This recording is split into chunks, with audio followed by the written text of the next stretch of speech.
I'm going to chat to you about living your best life. I'm going to start off by telling you a story.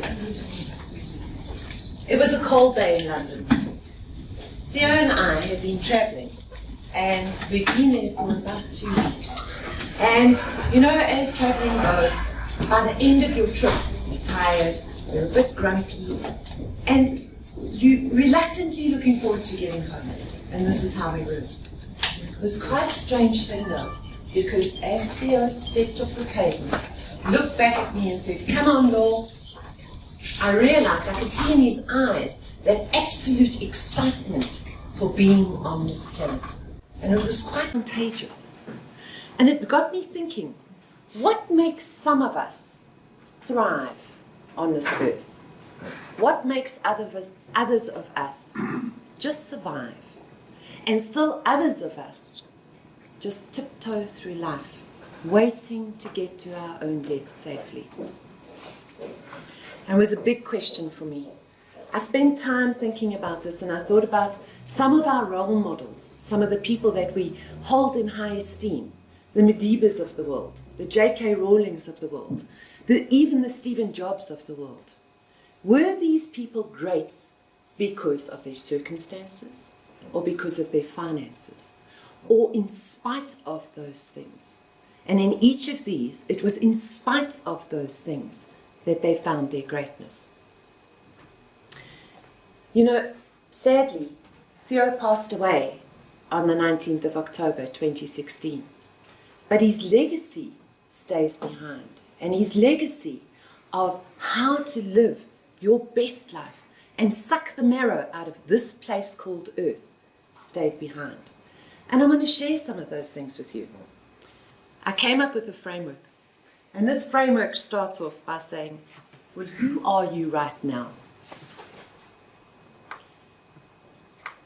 What do you want from this place called Earth? How do you support your journey through this place? How do you celebrate the successes? How do you recognize your own learnings? Love yourself through the process, something we're not good at. And then repeat the process. So we're going to start off, and we're going to talk about, who are you right now? You know, there are far too many of us who think that who we are is defined by our race, our religion, our title in our jobs that we hold. We are not that. We are not that. We are so much more than that. We are also not our traumas. We can sometimes be defined by our traumas if we allow it. But that's not necessary. Often we get to know ourselves more following something like this because of our response to it. I believe that there is absolutely nothing that happens in life that we cannot grow from. Sometimes it takes a period of incubation, and we'll get to that. But absolutely everything that happens to us, we can grow from. Our choice is, do we walk this path asleep, or do we wake up? That's our choice. There's a song that I often used to sing, and it says, I'm a bitch, I'm a lover, I'm a child, I'm a mother, I'm a sinner, I'm a saint. We want to disintegrate those parts of ourselves that we don't like, that are not politically correct, those parts of ourselves that go, I don't want to be that. But we are that. A diamond doesn't shine because we only look at some of the parts. A diamond shines because of all the parts that are integrated. And that's exactly like us. Those parts that we disown give us great feedback about who we are. And they can become great fodder for growth. So we need to integrate those parts into us. We are not static human beings. We are continuously evolving. So who you are now is not who you were a year ago, and is certainly not who you will be a year from today. I want to come back to this. There was a wonderful quote that was given by Viktor Frankl in his book, Man's Search for Meaning. And he says in that quote, in the concentration camp, every circumstance conspires to make the prisoner lose his hold. All the familiar goals in life, are snatched away. What alone remains is the last of human freedoms, the ability to choose one's attitude in a given set of circumstances. It's a very, very powerful phrase. So as I was pondering this and I was having a look at attitudes and what attitudes we want to take forward, it made me start listening to and reading up about certain things and asking, well, okay, if we've got the right attitude, well, what do we want?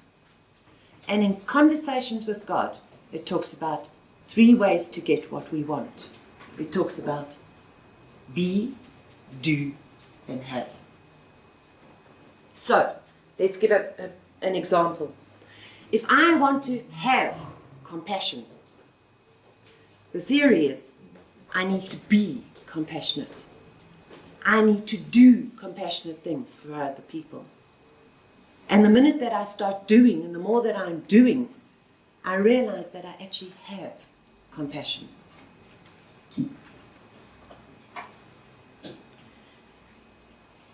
I want to ask you, have you got a dream? And if you have a dream, how much time are you spending daydreaming about this particular thing? Daydreaming is such an important skill. It is something that we neglect. We stop, and particularly as adults, we stop daydreaming. And when you daydream, can you feel your dream? Can you see your dream? Can you see yourself in that dream? Look for the miracles along the way. There are miracles that happen when you've got this dream and you've been daydreaming about it. You will see, and I know this sounds airy-fairy, but I'll give you some practical examples just now. You will see how the universe conspires to bring these things closer to you. And they are often little tiny things. Okay? But we don't notice. We're too busy in our day-to-day world, in our day-to-day thing, doing our day-to-day stuff. Look for the miracles along the way. And then follow the magic. Our magic is outside our comfort zone. This is one of those instances. You know, I haven't done a presentation. I haven't given a presentation in 14 years. I met Andre many, many years ago. Back then, doing presentations was my norm. I loved doing them.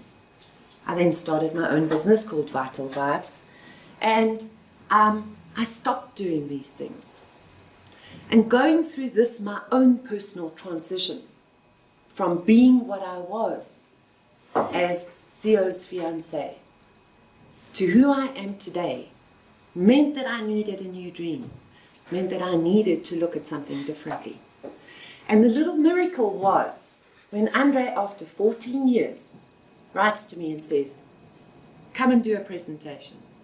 The magic happens outside of your comfort zone. The magic didn't happen in my little comfort zone that I was feeling so good with after 14 years. It happens when you step outside. And that's important. You know, there's an old advert that some of us will remember. I'm hoping some of us will remember. So it says, you can stay as you are for the rest of your life, or you can change. I'm going to leave out the rest of it. You can change. This is our choice. It is our choice to make that decision. How do we support ourselves along this journey? You know, a couple of months ago, a friend of mine decided that she was going to climb Mount Everest. Now, making a journey of that magnitude takes some support. How do you support yourself through your own dream? And we're going to talk a little bit about this. There are 4 pillars to supporting yourself: the physical, mental, emotional, and spiritual. These are like table legs. Okay? It is only with the 4 pillars that we remain stable. If one of those are missing, well, the table wouldn't be stable. So, when this friend of mine was climbing her Mount Everest, she needed the physical support, the mental support, emotional support, and the spiritual support. And I know that each of us, as we climb our own personal Mount Everest, we need those too. That's in place. As we develop as people through our lives, through our physical journey, there are different stages of development that happen along the way. And at certain stages, some of these legs of the table, or these pillars, are more important than others. When we are a baby, our physical development is of utmost importance. But along the journey, we are getting mental, emotional, and spiritual input continuously. If we look at a teenager, hopefully at the stage of teenagehood, we have physically got some stability. Although we all know, if you've got a teenager in your life or had a teenager in your life, the mental and emotional development might not be so good yet. Okay. And by the time we go through our physical journey up to our old age, different emphases need to take place at different stages. Okay. Until we become a well-rounded person. If we look at social media, very often it is those people that shout the loudest that have a lacking in one of those stages of development. Okay. So let's take each of these and see what tips and what can we do to look after each of these stages of development. And we're going to start off with the physical. From a physical perspective, the first thing we need to do is move. We need to move. Let's talk about why. In the body, we have got lymph glands. Our lymph glands are what move toxins out of our body. And it is through movement that we help shift this lymphatic system. Okay. That we help get the toxins out of our body. So, whether it is small movements, we need to get up and move in any way we can. And to make sure that we move with purpose as well. The one time that I will tell you to fake things until you make it is this time. Get dressed for the occasion. Your universe is going to give you feedback. And we work with our eyes first. If I walked in here and my hair was greasy and I had no makeup on and I was wearing something that was old and tattered and torn, you would respond to me based on that first. It would give me internal feedback, which would change how I feel and what is happening in my mental attitude. So get dressed for the occasion. And particularly when you're feeling at your lowest, get dressed for the occasion. Whether it's as simple as going to the shops. Get dressed. Get enough sleep. Get quality of sleep. And if you're battling with this, speak to somebody that can help you do this. Here's another one. We are constantly bombarded with stress. Constantly bombarded. Stress hormones put us into a place where we feel and our body is responding as though we are being chased by a lion. At times, this does not switch off and causes a cascade in the body of disease that comes along because stress hormones are not being turned off. So how are you managing your stress? Managing our stress can be through journaling, gardening, taking up a sport. It can be through art. There are many ways that we can handle the stress factors, but it is critically important that we do not ignore this. Okay. Try and avoid toxins, drink, and here I mean good water. Drink good water always. Hydration is important. Your cells need the hydration to function optimally. It's the same as when I'm driving a car and I've never changed the air filter. Eventually that car starts going tuck, tuck, tuck. Same with the body. We need good water. Eat well. Breathe. I have people coming into my office on a regular basis. I hope. And when I'm looking at them, I measure their oxygenation levels. And I'm surprised at how few of us are breathing deeply and oxygenating ourselves. Out of stress, what happens is we have this shallow breathing that occurs. Our brains don't function well on that. It's when we do the deep breathing exercises. So breathing is important. Pay attention to your breathing. Have a look at that. Thank your body. Those of us sitting in this room, we are fortunate enough that we have hands that work, feet that operate, legs that operate. Take the time when you're climbing out the bath or the shower. Thank your body for carrying you through the day and for functioning as it does. We spend more time servicing our car every 10 to 15,000 kilometers than we do having a look at what's happening here. Okay, this is the vehicle that will take me into my future. This is the vehicle that will take me forward. How often am I having that looked at? I don't mean going to your GP for nothing, but find yourself a partner, somebody that can look at your body and go, tweak here, do a bit of this. This is going to help you.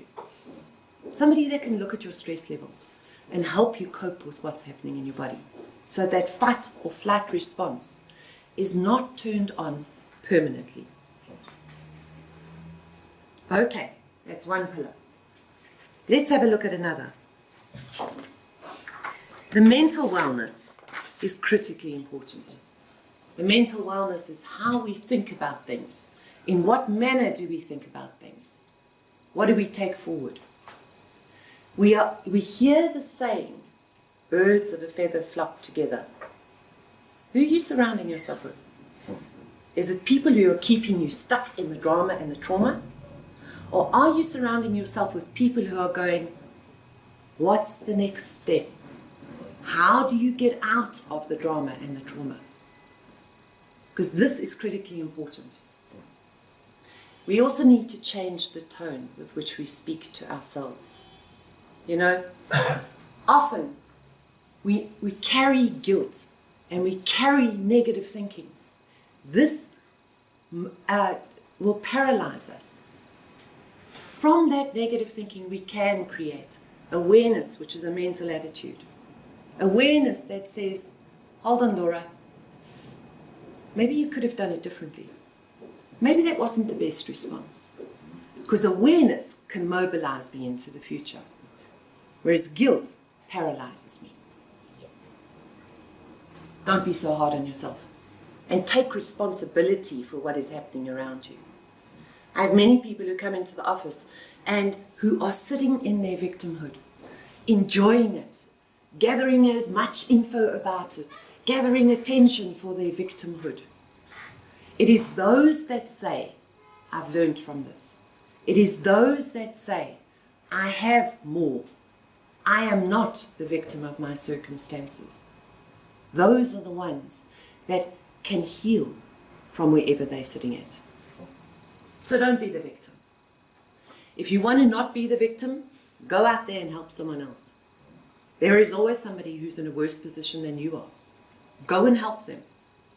It's a great way to step out of victimhood. It honestly is. Don't be so hard on yourself. If you're sitting in a spot where you don't know what to do and you don't know the next step, think about 5 things that right now, in this space, you can be grateful for. We can be grateful for so many things. And I would challenge each person to think about 5 things right now that they are grateful for.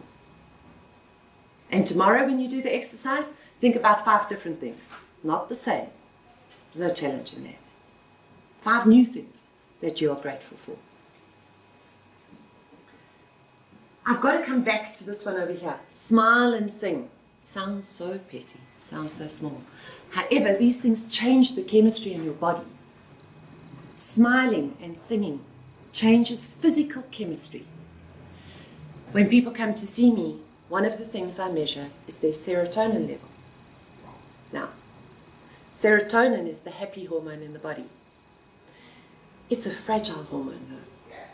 It's the hormone that I can measure, take my harnesses off people, send them outside, let them play with a puppy, watch a comedy, have a piece of dark chocolate, and when they come inside again and I measure it again, it has changed. The physical chemistry of the body relates to things that do well. Okay, smiling and singing is probably the quickest way to change this for yourself. You know, years ago, I came across this piece that was performed by Sir Laurence Olivier, and he summarized a lot of what I've said to you today. And I want to highlight some of the things that he said in this, because I think it's so important. He said, thoughts produce actions. Look at what you are thinking. See the pettiness and the envy and the greed and the fear all around you. Realize that the one thing you have absolute control over is your attitude. And I'm going to take you further down on that. If you truly want to change your world, my friends, change your thinking.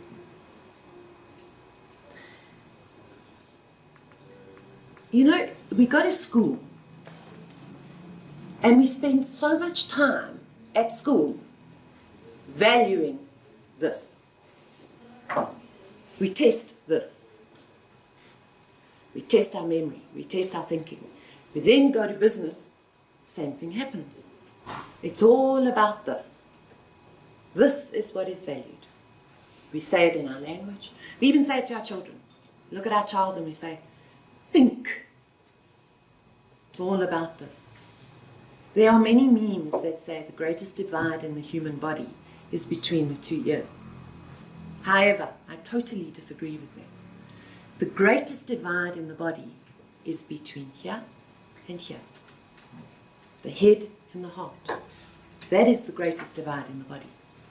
And when we use language, we talk about getting to the truth of the matter, getting to the heart of the matter.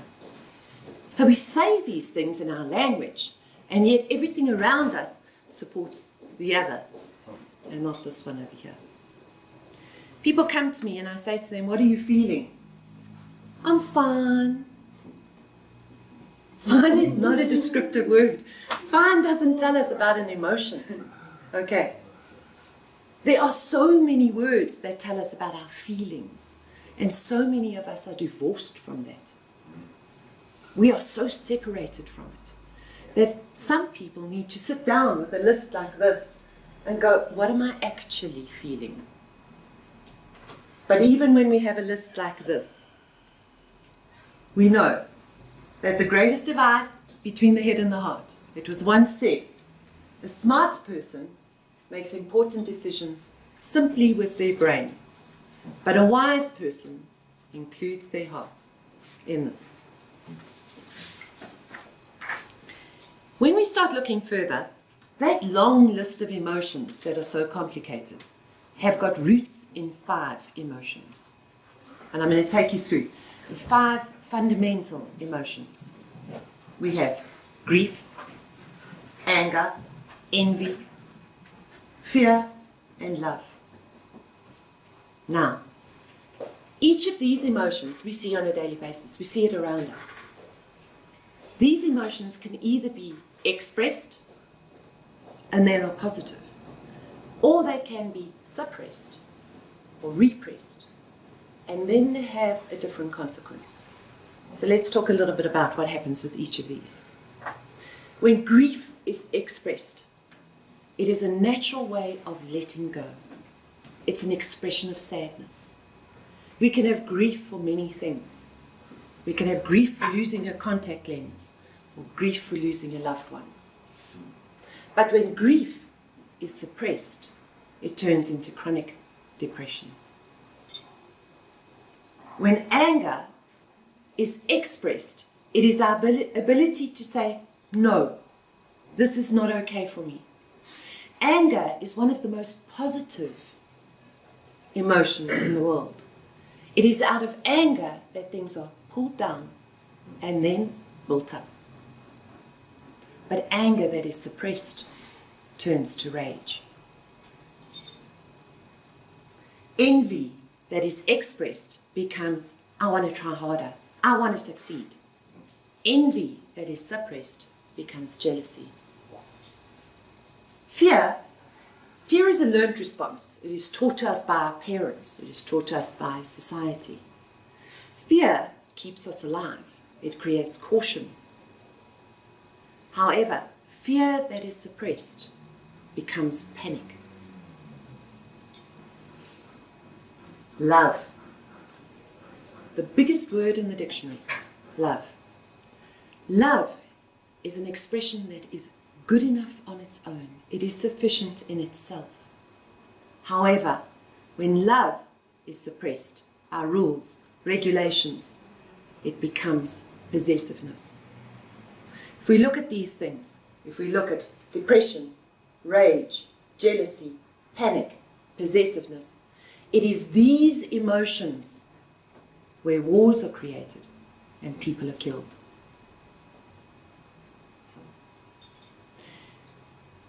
I always say that there's two ways we can walk this planet. We can walk a path of love, or we can walk a path of fear.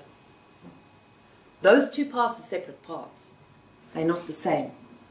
They might have a brief branch off, but our fundamental walk we need to decide on for ourselves.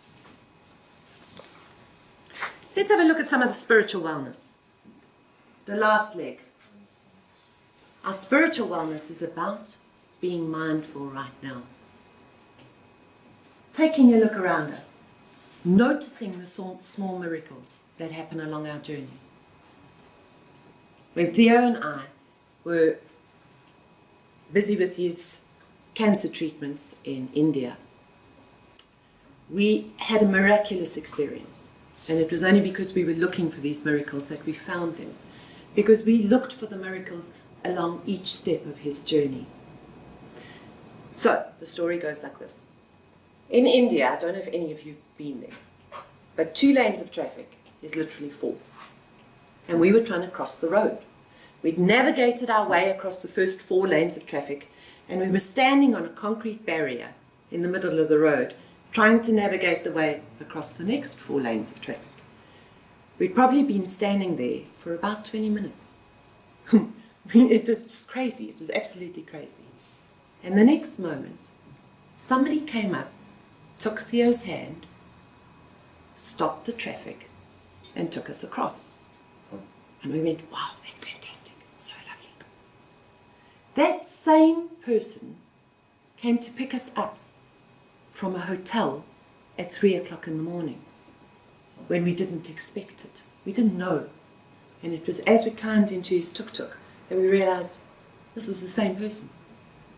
That same person was the one that would carry me back and forward to the hospital and became my personal guide while we were looking after Theo.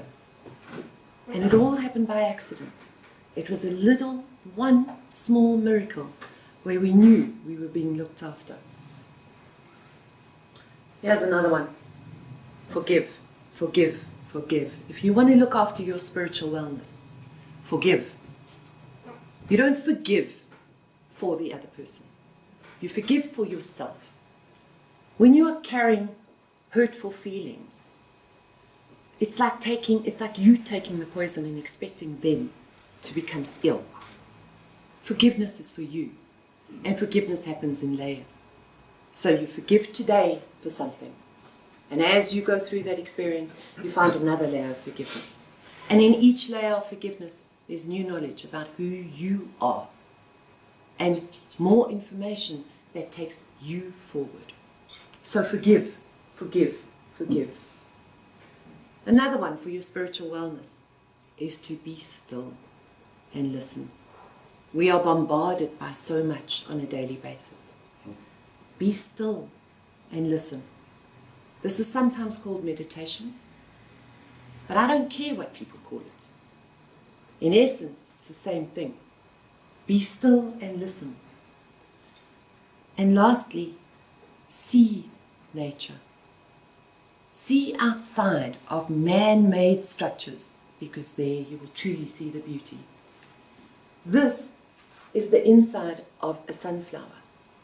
And when we sit and we study things in nature, we can see the perfection with which it is made. And in that perfection, we can see the beauty. Look outside of yourself and outside of your circumstances. So we move on. Celebrate your successes. This does not mean you have to open champagne every day. This means simple things. Oh. I know. It means pat yourself on the back. We are people of rituals. Human beings love rituals. Find a ritual that works for you.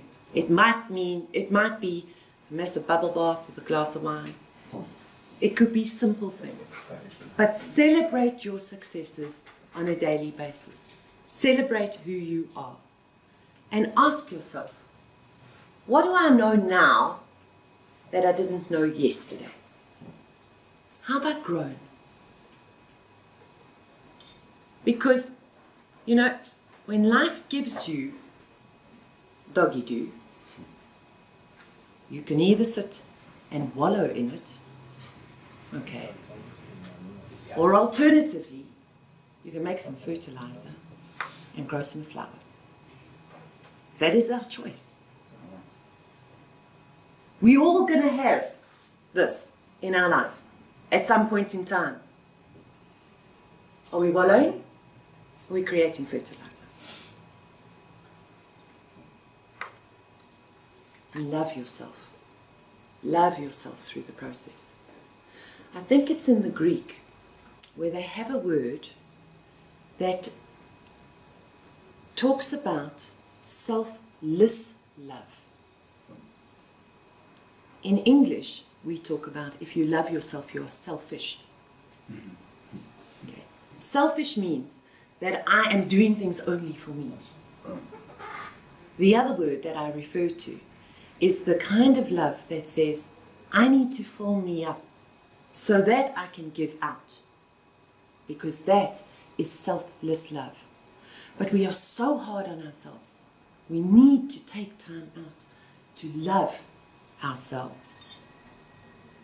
So, we've spoken about who we are now, what do we want, how we support our journey through using those 4 pillars, how do we celebrate successes, how we recognize our learnings, how we love ourselves, and then it's time to go through this process again and again and again. Because it's in going through the process again and again and again that we mature as human beings and we spiritually, mentally, emotionally, physically develop. Each of us are going to be facing our own cliff face. Do we fly? Do we fall? That is up to us.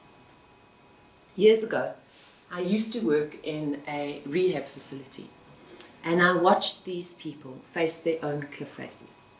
Their cliff face was, can I face life sober?